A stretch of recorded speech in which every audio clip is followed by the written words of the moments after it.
Hello प्यारे बच्चों, सभी को राधे राधे। मैं पवन आचार्य आप सभी का स्वागत करता हूं नेशनल कैरियर एकेडमी के ऑनलाइन प्लेटफॉर्म पर। मेरे प्यारे बच्चों, आज मैं एनिमल हस्बेंड्री के छोटे छोटे वीडियोस जो हैं अपन रोज आपको देखने को मिलेंगे। और आपका हर एक टॉपिक जो जेट आईसीआर सुपरवाइजर डबल एओ एओ मतलब ऐसे टॉपिक्स जो हर एक एग्जाम के अंदर आते हैं, और ये टॉपिक अगर उस एग्जाम में नहीं आए तो वो एग्जाम अधूरा रहता है। ठीक है, आपकी जो टॉपिक मैं पढ़ाने वाला हूं वो आपके जेट आईसीआर बीएचयू जितने भी एग्रीकल्चरल एग्जाम्स हैं उन सभी के अंदर ये बेसिक रूप से काम करेंगे। और 101% जो क्वेश्चंस बनते हैं वो आपके इन्हीं चैप्टर्स में, इन्हीं वीडियोस में मैं कवर करने वाला हूं। यहाँ पर जो वीडियोस मैं आपके सामने लेके आया हूं वो शॉर्ट और सिंपल तरीके से होंगे। ठीक है, अगर आपको एक्सप्लेन करके और अच्छे तरीके से जैसे मैं यहाँ पे समझाने वाला हूं और इसी तरह से आपको और अच्छे से समझना हो तो नेशनल कैरियर एकेडमी का जो ऐप है वो आप डाउनलोड कर लीजिए और उसी के माध्यम से आप अच्छे तरीके से अपनी पढ़ाई को सुचारू रूप से तैयार कर सकते हैं। चलिए तो स्टार्ट करते हैं। बात करते हैं, आज मैं जो पहला टॉपिक लेने वाला हूं वो टॉपिक है कि पशुओं का क्लासिफिकेशन, एनिमल्स का क्लासिफिकेशन अपन यहाँ पर कैसे करते हैं। ठीक है, तो सबसे पहला जो टॉपिक है classification of animals, classification of animals यानी कि पशुओं का वर्गीकरण। क्या बोल रहे हैं अपन? पशुओं का वर्गीकरण,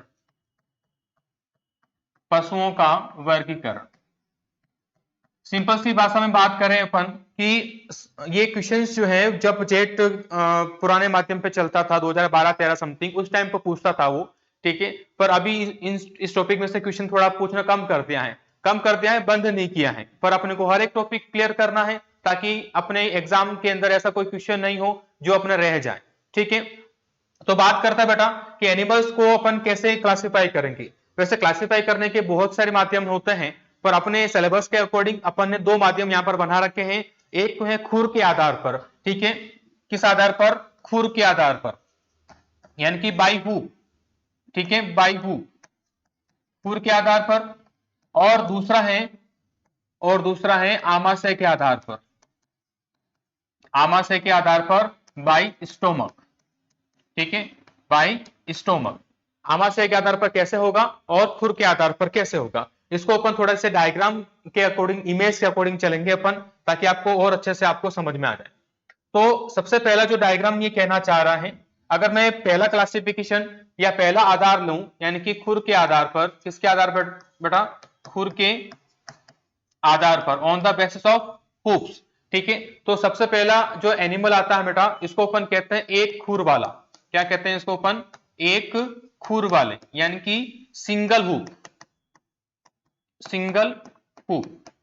यानी कि जब आप देख पा रहे हैं, आपको यहां पर कोई इसका जो हुप है, इसका जो खुर है, वो कोई दो पार्ट में डिवाइड नहीं है। पूरी पूरी संरचना जो है वो देख सकते हैं आप कि वो एक ही पार्ट में डिवाइड हो रही है, एक ही पार्ट में नजर आ रही है। तो ऐसे पशु को अपन किस में रख देंगे बेटा? एक खुर वाले। अब आपसे यही पूछेगा कि निम्न में से एक खुर वाला पशु कौन सा है। ठीक है, तो आपको आंसर क्या देना है? यहां पर अपन दो एग्जाम्पल लेने वाले हैं। एक तो है गधा, ठीक है, एक तो हो जाएगा गधा, डोंकी, और एक हो जाएगा हॉर्स यानी कि घोड़ा। ठीक है, इन दोनों के पास में अपने अकॉर्डिंग टू सिलेबस जो है एक खुर वाले पशु के अंदर अपन इनको रख रहे हैं। ठीक है, तो इसकी सेकंड कैटेगरी बनाते हैं दो खुर वाले। ठीक है, नेक्स्ट बात कर रहे हैं अपन दूसरा जो प्रकार है, दो खुर वाले पशु। दो खुर वाले पशु, या इसको अपन डबल हुप भी कहेंगे। दो खुर वाले पशु यानी कि जिनका खुर ऐसे अगर आपको दो पार्ट में डिवाइड दें, दो पार्ट के अंदर बीच में जो है स्थान रहेगा, स्पेस रहेगा, और स्पेस जो है वो दो पार्ट में इसको डिवाइड करें, तो ऐसे पशु को अपन किस में रखेंगे बेटा? दो खुर वाले पशु। आपके जितने भी जुगाली करने वाले पशु हैं, यानी कि कौन कौन से हो जाएंगे? एग्जाम्पल में गाय हो जाएगा, ठीक है, आज भैंस हो जाएगी, भेड़ हो जाएंगी, और बकरी। ठीक है, इनको अपन किस में रखेंगे? इनको अपन दो खुर वाले पशुओं के अंदर रखते हैं। समझ में आ गया?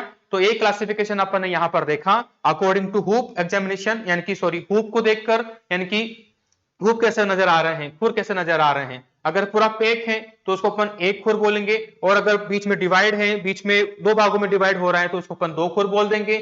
गाय भैंस पेड़ बकरी के अंदर ये पाए जाते हैं। तो अपन यहाँ पर पहला क्लासिफिकेशन कंप्लीट कर पा रहे हैं और आई थिंक आपको समझ में आ गया होगा। चलिए आगे चलते हैं। नेक्स्ट दूसरा जो अपन आधार बनाएंगे, दूसरा जो आधार बनाएंगे वो किस आधार पर बना रहे हैं अपन? आमाशय के आधार पर। किस आधार पर बेटा? आमाशय के आधार पर।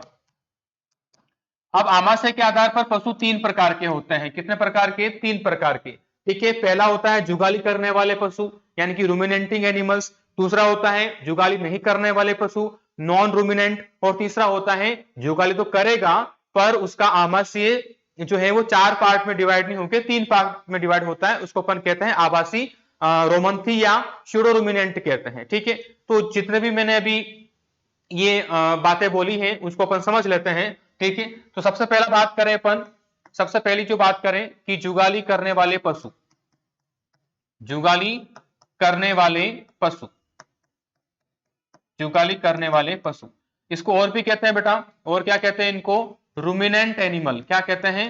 रूमिनेंट। और भी कहते हैं रोमंथी पशु, रोमांटिक नहीं, रोमंथी पशु। ठीक है, ये आपका हो जाएगा रोमंथी पशु। सर कौन से पशु जुगाली करते हैं? एग्जाम्पल के रूप में अकॉर्डिंग टू सिलेबस चलेंगे बेटा। गाय, भैंस, भेड़ और बकरी, ये चारों जो हैं पशु वो क्या करते हैं? जुगाली करते हैं। अब जुगाली करने वाले पशु की क्या खासियत होती है, ऐसा इनको इस कैटेगरी में अपन क्यों रख रहे हैं वो भी देख लेते हैं अपन। जो ऐसे पशु जो जुगाली करते हो, रूमिनेंटिंग करते हो, ठीक है, उनके उनका जो आमाशय होता है वो चार पार्ट में डिवाइड होता है। उनका जो स्टोमक जो होगा वो कितने भाग में डिवाइड होगा बेटा? चार भाग में। यानी कि आपको यहाँ पर चार भाग नजर आने वाले हैं। कौन कौन से सर बता दीजिए जल्दी से। सबसे बड़ा भाग जो होता है उसको अपन कहते हैं रुमेन। क्या कहते हैं बेटा? मैं लिख लेता हूं यहाँ पर जल्दी से, रुमेन। ठीक है, दूसरा पार्ट जो होता है रुमेन, दूसरा पार्ट जो होगा उसको अपन कहते हैं कि क्या? रेटिकुलम, जो सबसे छोटा भाग होता है। ध्यान देना। चलिए एक बार अपन भाग देख लेते हैं। तीसरा पार्ट होता है अपन कहेंगे इसको ओमेजम। क्या कहते हैं? Omasum, omasum. और चौथा पार्ट हो जाएगा अपने पास में एबोमेजम। क्या? एबोमेजम। तो यहाँ पर चार पार्ट जो हैं स्टोमक के नजर आ रहे हैं। अगर मैं थोड़ी सी खास बात करूं इनके बारे में, हल्का फुल्का बात करें, तो सबसे बड़ा पार्ट जो होता है वो कौन होता है? रुमेन होता है।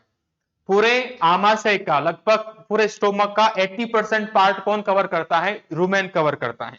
ठीक है, और इसको संग्रह कक्ष भी कहते हैं अपन, इसको स्टोरेज पार्ट भी कहते हैं, क्योंकि जितना भी स्टोरेज होगा वो कहां पर होगा? रुमेन के अंदर होगा।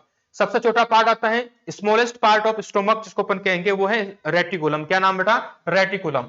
और ओमेजम क्या करता है? आगे खाने जो भी खाना खा रहा है उसको वो पीछे भेजेगा और एबोमेजम के पास भेजेगा। एबोमेजम यहाँ पर सत्य उदर यानी कि ट्रू स्टोमक की भूमिका निभाता है। इसको सत्य उदर क्यों कहते हैं? क्योंकि इसके अंदर एंजाइम्स पाए जाते हैं, पाचन की क्रिया यहीं पर संपन्न होने की वजह से इसको अपन क्या कहते हैं? सत्य उदर, ट्रू स्टोमक की संज्ञा देते हैं। ठीक है, तो यहाँ पर एक चार पार्ट आपको नजर आ रहे हैं। ये गाय का भले डायग्राम आपको दिखाई दे रहा होगा, पर ये चारों की बात करें अपन, गाय, भैंस, भेड़, बकरी में ऑलमोस्ट यही स्ट्रक्चर आपको देखने को मिलती है। तो मेरे प्यारे रसगुल्लों, समझ में आया होगा कि मैं क्या कहना चाह रहा हूं। चलिए आगे बात करें। तो ये जुगाली करने वाले पशु या रोमंथी या रूमिनेंट एनिमल्स अपन इनको कह रहे हैं। समझ में आया बेटा? आगे चलते हैं। दूसरा प्रकार है जो जुगाली नहीं करते हैं। क्या? दूसरा प्रकार जो जुगाली नहीं करने वाले पशु, या इनको अपन नॉन रूमिनेंट में रख देंगे। किस में रख देंगे बेटा? नॉन रूमिनेंट, या इसको कह सकते हैं अरोमंथी। अरोमंथी, नॉन रूमिनेंट, यानी कि जाहिर सी बात है, साफ से पता चल रहा है कि जो जुगाली नहीं करेंगे। ठीक है, अब ऐसे कौन से एनिमल्स हैं जिसके अंदर ये जुगाली करना नहीं पाया गया है? पहले मैं एग्जांपल की बात कर रहा हूं। सबसे पहले जो दिख रहा है उसी को लिख लेते हैं। घोड़े के अंदर, गधे के अंदर यानी कि गधा, ठीक है, हाथी हो जाएगा, आपके कुत्ते यानी कि कुत्ता, बिल्ली, ठीक है, ये हो जाएंगे। तो इनके पास में क्या नहीं पाया जाता? ये रूमिनेंट की प्रक्रिया इसमें आपको नहीं मिलती है। यानी कि इनका क्या सर, इनका आमा से भी 4 पार्ट में डिवाइड होगा क्या? नहीं। जब ये प्रक्रिया पाई नहीं जाएगी तो 4 पार्ट में करके भी क्या करेंगे, तो अपन क्या करें, आमाशय को केवल एक भाग में डिवाइड करते हैं। कितने भाग में बेटा? केवल एक पार्ट में। और वो एक पार्ट आपको यहाँ पर स्टोमक के नाम से दिखेगा, ठीक है, ये स्टोमक के नाम से आपको यहाँ पर दिखेगा। इसको, इस स्टोमक को अपन क्या कह रहे हैं? एबोमेसम कहते हैं। अगर आपसे पूछ ले कि जो नॉन रूमिनेंट एनिमल होते हैं उसमें आमाशय कितने पार्ट में डिवाइड होता है, तो आपका आंसर क्या होगा? एक पार्ट में। और एक पार्ट का नाम क्या है? एबोमेसम। यानी कि सत्य उदर जिसकी जो भूमिका निभाएगा, जहां पर पाचन की क्रिया संपन्न होगी, उसको अपन क्या कह देंगे? एबोमेसम कह देंगे। आया समझ में? आगे चलते हैं मेरे प्यारे रसगुल्लों। क्या तीसरा पार्ट है जिसको अपन किस कैटेगरी में रख रहे हैं? स्यूडो रूमिनेंट, यानी कि हिंदी में कहेंगे इसको आभासी जुगाली करने वाली। आभासी जुगाली, या इसको इंग्लिश वर्ड कह रहे हैं अपन स्यूडो रूमिनेंट। क्या कहेंगे बेटा? Pseudo ruminant. स्यूडो रूमिनेंट अर्थात एग्जाम्पल के रूप में बताऊं आपको मैं, एग्जाम्पल अकॉर्डिंग टू सिलेबस, ऊंट, ठीक है, ऊंट कैमल के अंदर, कैमल में क्या होता है? जुगाली को करता है, पर जुगाली करने के साथ में इसके, अच्छा एक चीज अपन यहां पर देखी थी कि जो पशु जुगाली करेगा उसका आमाशय 4 पार्ट में डिवाइड होना चाहिए। कौन कौन से? Rumen, reticulum, omasum, abomasum. पर ये ऊंट में जुगाली तो करता है किंतु आमाशय 4 पार्ट में डिवाइड नहीं होता। कितने पार्ट में डिवाइड होता है? 3 पार्ट में। एक पार्ट यहां पर एब्सेंट है, और जो एब्सेंट है मैं उसी को लिख रहा हूं, ओमेजम। यहां पर आपको ऊंट के अंदर क्या नहीं मिलता है? ओमेजम नहीं मिलता है। ओमेजम आपको यहां पर एब्सेंट मिलेगा। आप देख पा रहे हैं, आपको रोमेन मिल जाएगा, आपको रोमेन जो है वो मिलेगा। दूसरा है रेटिकुलम, रेटिकुलम मिल रहा है। तीसरा है ओमेजम जो नहीं मिल रहा है, और चौथा हो जाएगा आपका एबोमेजम। आया क्या समझ में? तो इस पार्ट से, इस क्लासिफिकेशन वाले पार्ट से जो क्वेश्चन बन सकते हैं वो क्या, कि निम्न में से किस पशु में एक खुर पाया जाता है, किस पशु में 2 खुर पाया जाता है, या कौन सा पशु 1 खुर या 2 खुर वाले का उदाहरण है, या सबसे बड़ा भाग कौन आमाशय का? रूमेन। सबसे छोटा कौन? रेटिकुलम। सत्य उदर ट्रू स्टोमक की संज्ञा किसको दी गई है? एबोमेजम को दी गई है। पाचक एंजाइम कहां पाए जाएंगे? एबोमेजम के पास पाए जाएंगे। स्यूडो डोमिनेंट या आभासी जुगाली करने वाला कौन? कैमल, ऊंट के पास में ये दी गया है। नॉन डोमिनेंट कौन? जो भी गधा, घोड़ा, क्या नाम, बिल्ली वगैरह, ठीक है, जो जुगाली नहीं करते हैं। ठीक है, तो इस छोटे से पार्ट से अपन ने बहुत सारे क्वेश्चंस अपन ने कवर कर लिए हैं। नेक्स्ट पार्ट में और इंटरेस्टिंग के साथ में मिलता हूं आपको अगली क्लास के अंदर।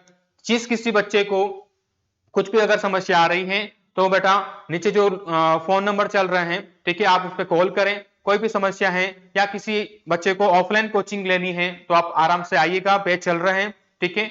और नेक्स्ट वीडियो के साथ में इंटरेस्टिंग और बातें करेंगे। तब तक के लिए सभी को राधे राधे।